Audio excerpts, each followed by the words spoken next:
Bonjour à tous, en super forme aujourd'hui pour vous faire découvrir les concept cars de ce mondial de l'automobile 2016. Vous en avez découvert certains dans nos précédentes éditions. Aujourd'hui, je vous propose un sommaire 100% inédit avec les SUV BMW X2, Lexus NX ou encore Mercedes EQ.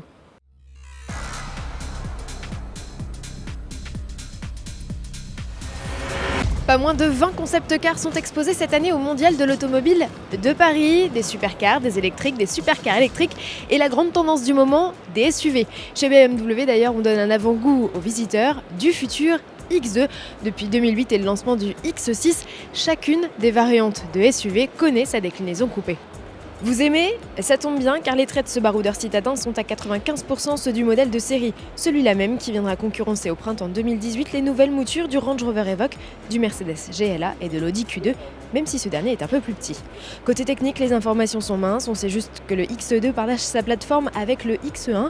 Pour ce qui est de l'habitacle, passez votre chemin, nous ne saurons rien jusqu'à l'arrivée prochaine de la version définitive qui pourrait se matérialiser dès le mois de septembre 2017. Du côté du stand Lexus, c'est l'UX qui tient la vedette. Ce SUV de 4,40 m de long pourrait prochainement rejoindre la gamme dans un futur proche, avec sous le capot pourquoi pas une motorisation hybride, groupe Toyota oblige. Mais ici, Lexus fait l'impasse sur le sujet. Il est question de technologie avec par exemple dans cette console centrale à facettes des compteurs à affichage holographique. Si les passagers arrière prennent place sur un confortable canapé, à l'avant on inaugure des sièges futuristes avec un tissage façon toile d'araignée. Ils épousent parfaitement la forme du corps pour maximiser le confort. Ce petit frère du NX et rival du GLA avec son style très futuriste pourrait donc aboutir à un modèle de luxe. Chez Mercedes aussi, on présente un concept de SUV, il s'appelle EQ et inaugure la future gamme de modèles 100% électriques du constructeur à l'étoile, une nouveauté qui vous est présentée par notre envoyé spécial sur le salon, Mathieu Demeule.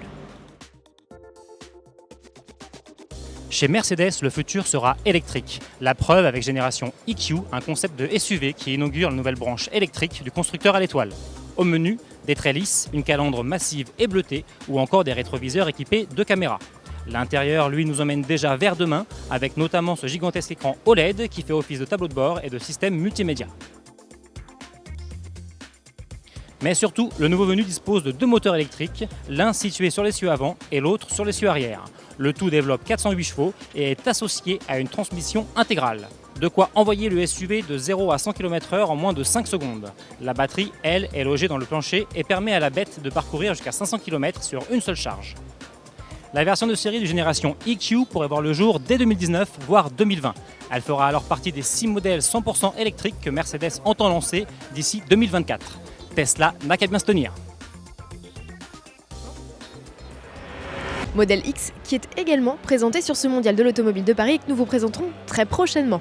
Ne quittez surtout pas le stand Mercedes sans avoir fait un détour près de ce concept, la Maybach Vision 6, un coupé qui a été présenté à Pebble Beach et qui fait aujourd'hui étape à Paris, un modèle vraiment qui vaut le coup d'œil et qui ferait pâlir le loup de Tex Avery quand même.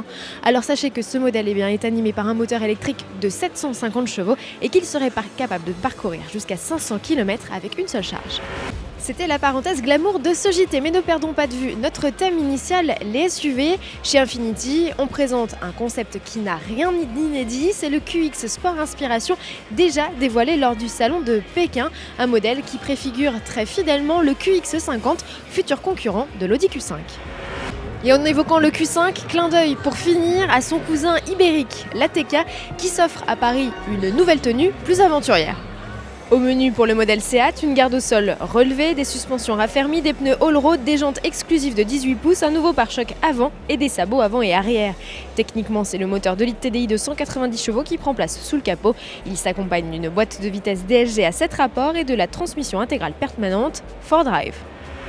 Si vous l'aimez, manifestez votre intérêt auprès des hôtes et des hôtesses de chez Seat. Je vous retrouve dès demain pour un sommaire encore une fois rempli de nouveautés. On parlera des Skoda Kodiaq, Audi Q5, Discovery 5 de Land Rover et je vous proposerai un aperçu des premiers essais du Peugeot 3008. À demain.